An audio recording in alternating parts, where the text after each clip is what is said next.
todos nós, você também deve ter ouvido que algo está acontecendo na Venezuela esses dias.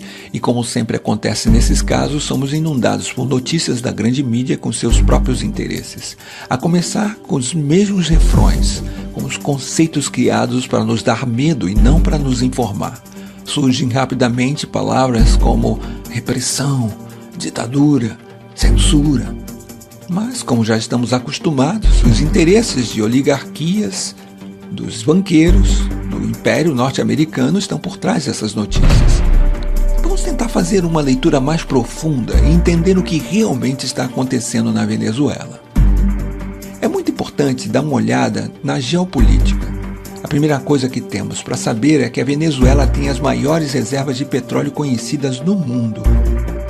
Mas vamos entender melhor o que está acontecendo na Venezuela se dermos uma olhada para o seu vizinho do norte, para os Estados Unidos.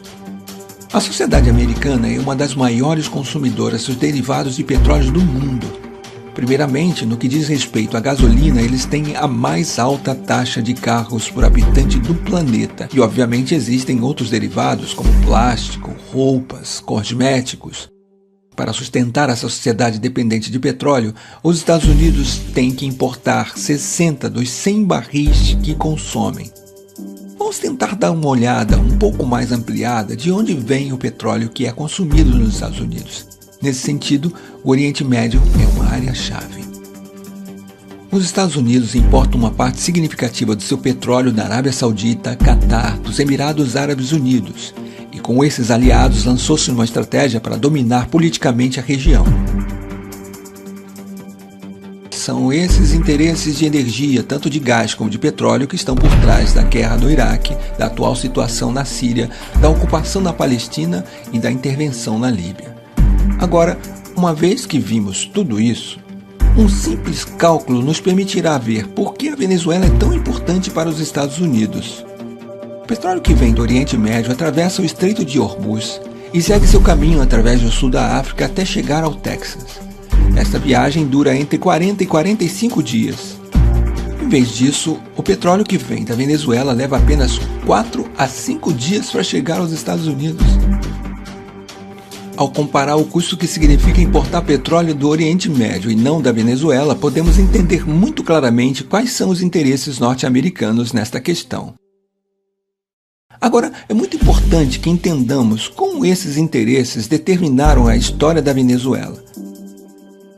Por mais de 40 anos, isso foi determinado pelo que foi chamado Pacto de Ponto Fixo.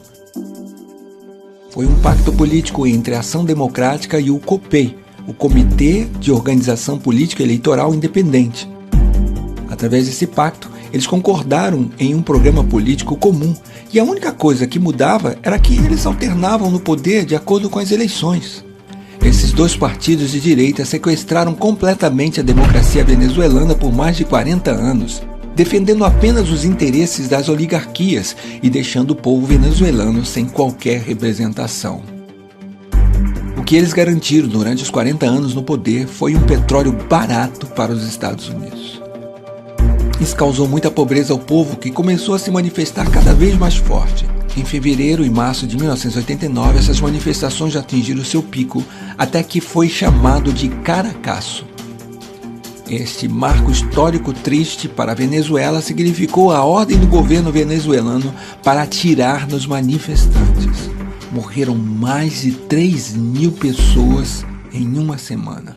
Entre os comandantes militares que se recusaram a atirar nos manifestantes durante o Caracaço se encontrava um muito particular, o comandante Hugo Chávez Frías. Logo depois que tentaram derrubar este regime assassino da oligarquia através de uma rebelião militar que não funcionou, o comandante Chávez se candidatou às eleições e foi assim que ele foi eleito, em 1998, presidente da República da Venezuela. O governo do comandante Chávez significou uma mudança histórica para os venezuelanos e venezuelanas. Primeiro de tudo, por causa do enorme fortalecimento da democracia no país.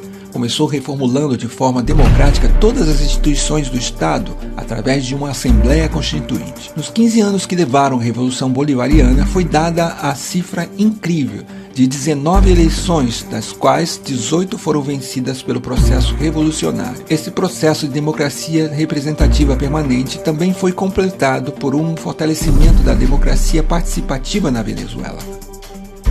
Os avanços resultantes das políticas sociais também têm sido muito importantes. A pobreza passou de 54,2% em 95 para 23,9% em 2012. A mortalidade infantil diminuiu em 50%. A saúde e a seguridade social somam atualmente 21% do orçamento do Estado venezuelano. As matrículas universitárias foi de 800 mil para 2.600.000 atualmente, e a Venezuela conta com 75 universidades públicas. Já foi erradicado o analfabetismo em todo o país.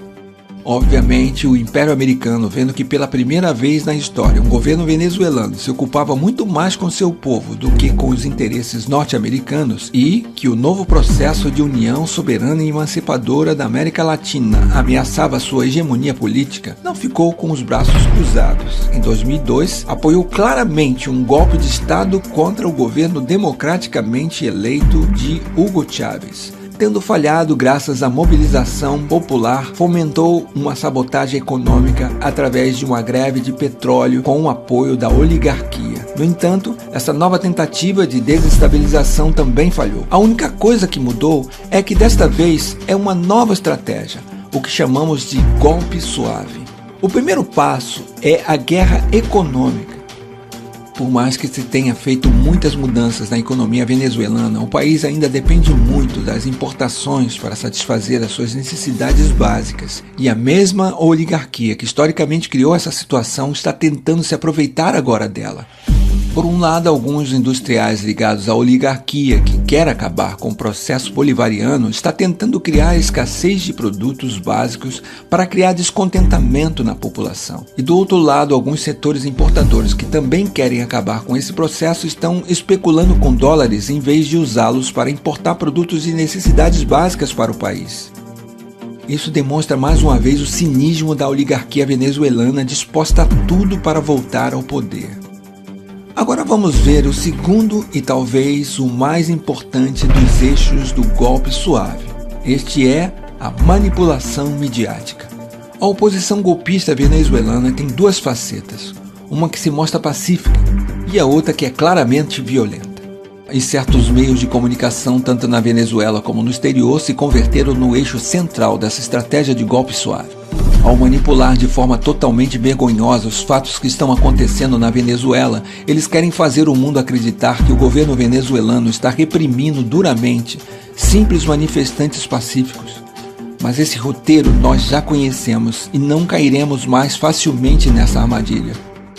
Se olharmos um pouco mais para a história desses últimos anos na América Latina, nós percebemos que os Estados Unidos e as oligarquias não ficaram de braços cruzados na frente dos movimentos progressistas. Primeiro foi a tentativa fracassada de golpe na Venezuela em 2002. Infelizmente, em 2010, o golpe de Estado em Honduras se concretizou. Então foi a vez do Equador, onde felizmente a tentativa de golpe de Estado em 2010 falhou. Mas isso não terminou e o governo paraguaio de Lugo não teve tanta sorte. E em 2012, ele estava derrubado por um golpe de Estado parlamentar. Em 2012 e recentemente em 2014, também foram denunciadas tentativas de golpe de Estado na Bolívia. Em 2016, infelizmente, o Brasil foi vítima desse golpe parlamentar. Desta vez, na Venezuela, a história está tentando se repetir, mas o povo de lá não vai permitir.